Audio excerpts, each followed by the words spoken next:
Hi, my name is Eleanor and today I'm going to be doing a project on the Nile and possibly tell you things you didn't know, like why was the River Nile so important to the Egyptians? Interesting fact I found out today, you need water to survive, and that is why towns and cities will have a water source like a river. In fact, did you know that we have a river that starts in Kirkby and Ashfield and goes through Mansfield called the River Mon? Mansfield actually took its name from the river Mansfield. The Nile is important to the Egyptians because it gave them the power and the ability to survive, to form the nation they were from 3100 BC to 332 BC. The River Nile made it possible for fishermen to fish and tradesmen to trade, also for them to defend themselves. There were also plants and trees that could grow because of the River Nile.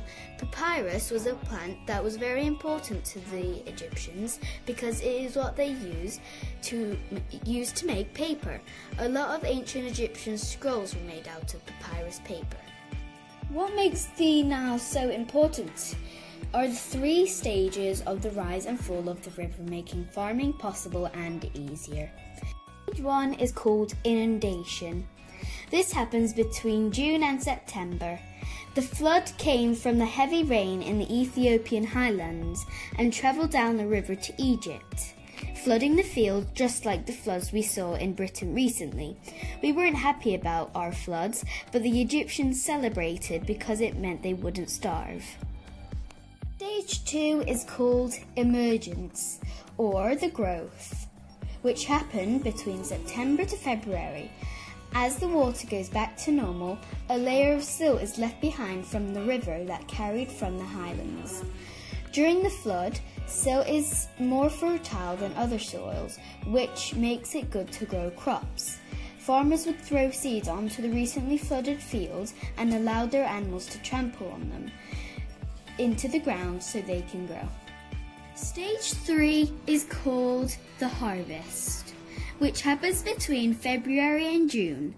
The Nile would be at a low level and the farmers would harvest their crops, and after the harvest, farmers would party because they had a good harvest. After learning the 3 stages of the Nile, we understand now why it is so important to the Egyptians. This is important that the flood comes because it brings silt to the Nile banks of Egypt so they can grow things. It is also important that the rain stops so it doesn't flood so the farmers can grow their crops, so farming survived because of the flood cycle. Hope you enjoyed that you learned something new today.